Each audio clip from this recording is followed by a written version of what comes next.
For those of us who choose to go the 9 to 5 route, it's common knowledge that ending up at a good place to work, that means the environment is good, there's not too many office politics happening, and you're treated pretty fairly, that's kind of a crapshoot.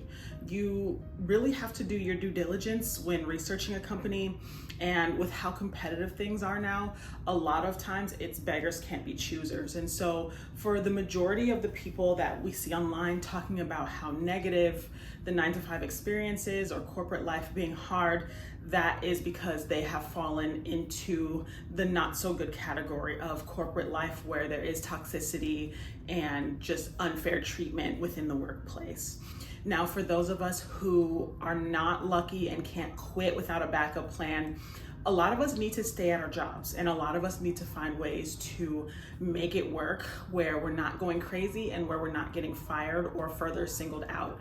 And if you fit into that category, then this is the perfect video for you, because I am going to share 7 ways to navigate a toxic workplace. And these tips are things that I used in order to escape my toxic workplace back in 2020 and in 2017. They worked for me, and I think they'll work for you too. So the first thing is that you can't discern whether or not a workplace will become toxic. There are definitely red flags when you are interviewing or when you are doing research on a company with their culture and such like that. However, you never know when that manager will be hired that could turn things sour, or when some nepotism takes place that can really lower the morale of your team. You just really never know when those things could happen. The first tip is to keep your perspective, keep your eye on the bigger picture.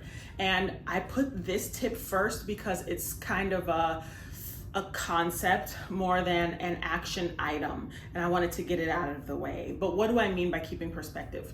Keeping your eye on the goal, sticking to what your deliverables are, sticking to what your purpose is for being at this job, remembering how you prayed for this job and how much you really wanted this job.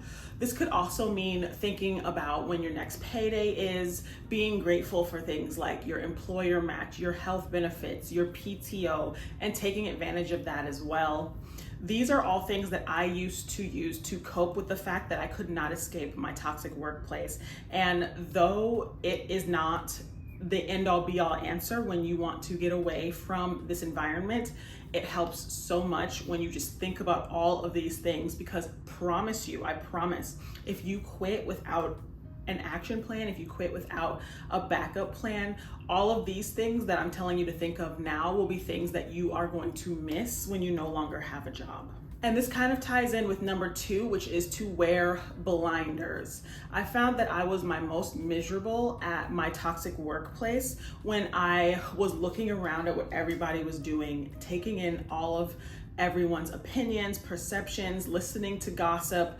All of that noise made me more anxious and miserable. And I learned that wearing blinders is the best way to go. That means you are focused on your to-do list, you are focused on your tasks, and when you're in front of a task, that's all you're thinking about. Now, obviously there'll be times where people come into your cubicle or your office, they're talking to you, you're having meetings. But what I say to that is, when you're in a meeting, focus on that meeting. When you're having a conversation about a specific topic that is related to work, focus on that topic. Is it boring? Maybe. However, your mind is occupied with what you should be doing at work and not how people are treating you, how people see you, your ranking in the company, your social standing in the company. Your mind is pretty much occupied with what's important, which is your job.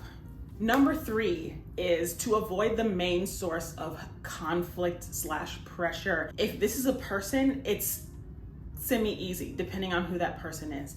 It could be a coworker. If it's a coworker, I know that sometimes that is a little bit tricky, especially if you guys have a lot of one-on-one contact or you work primarily with just one other person. Then that could be tricky. And in that case, numbers 1 and 2 are really going to be your saving graces, because you obviously cannot avoid this person. However, if you work in a team dynamic, or if you work independently, but you're part of a team, then yes, if there is a person that is causing this pressure at your workplace, avoid them at all costs. And also, I guarantee if you feel a certain way about a specific person who is somewhat of a nuisance in the office place, you're probably not the only one. And so just keep in mind how other people seem to interact with this person when you can. How are they able to get out of those conversations? How are they able to navigate and avoid this person? I would definitely keep that in mind and just keep my eye out for some of those things and maybe employ some of those as well. Number 4 is to have a creative outlet. So for me, it's YouTube. Nobody knows that I have this channel, and it's a good way for me to let out my ideas, blow off steam, and just get my point of view out into the universe in a place where, at work, you can't do that. You can't always say what your opinion is. You're biting your tongue a lot. You're, nodding your head a lot, basically, just so that it's for the greater good of the company and so that you can meet your deliverables. And that can be draining, especially if you are employing these tactics, i.e. keeping on your blinders, keeping perspective, and really just focusing on work / avoiding that point of conflict. If you're doing that every day, it can get pretty draining. And so it's really important to have an outlet, whether it's creative, physical, sentimental, emotional, any of that. Make sure that you have something that you can do to blow off steam at the end of your workday, because it's a good way to make a shift in your brain as well and think about something besides work. Another good thing about having a creative outlet is that it gives your life more meaning. You're not just living to go to work and then working to pay bills.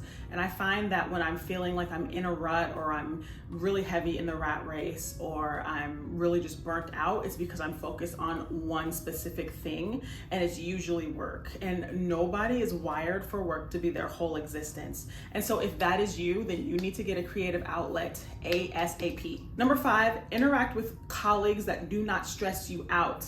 I'm sure there's at least 1 or 2 people at your workplace who are quite pleasant and who are quite open to being pleasant with you. Whether you're saying hi to them in the hallway as you're going to get more water or coffee, or you guys are able to have lunch together.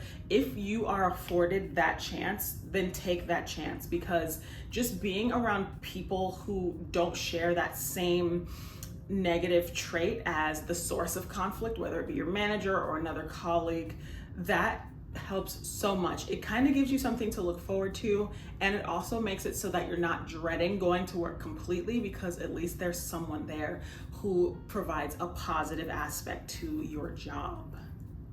Also, it wouldn't help to spend time with colleagues that don't stress you out, because it'll also help your social standing.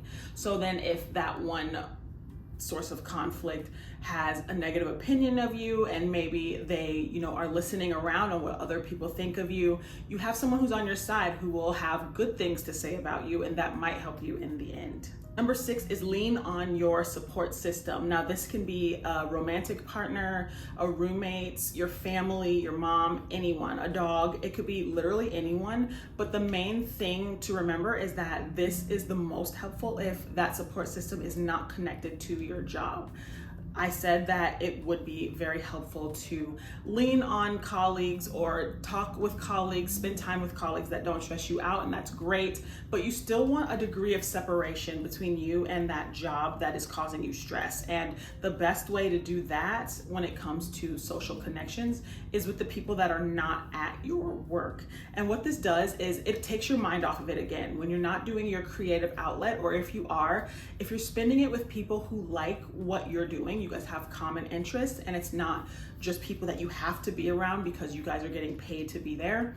It makes life fulfilling. It makes everything make sense. It's like, this is what I'm doing this for. This is why I need a paycheck, so that I could spend time doing things that I love with people that I care about.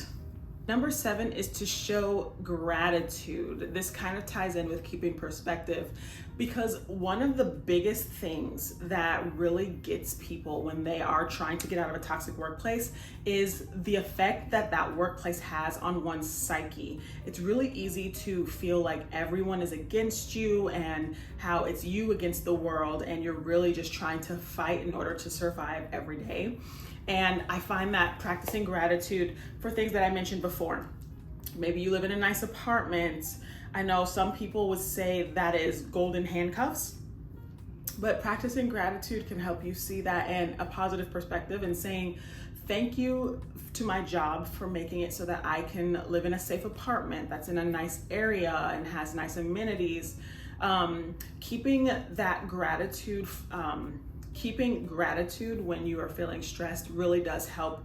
Just keep your mind off of how negative things are. It can stop you from ruminating. And I do find that it has cheered me up a lot in the past, because when you really think about it, in the grand scheme of things, a lot of us are very lucky to be in the positions that we are. Yes, there are issues at certain workplaces, and there are very petty, annoying issues that happen between colleagues, but that's exactly what it is. It's petty. It's petty. It means nothing in the grand scheme of things. The most important thing in all of this is your mental health.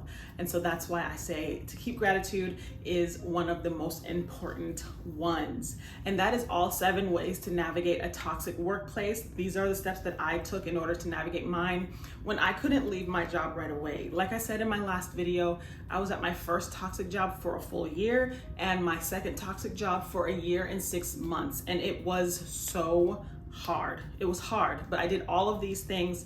I came out of both of those jobs with friends. I met my husband at one, and looking back, I'm grateful that I had those jobs, because I wouldn't have made the connections that I did otherwise. And so I want to know in the comments how you guys navigate toxic workspaces, if you do have to do that, and leave that in the comments below so that we can have a discussion, and I will see you in the next video.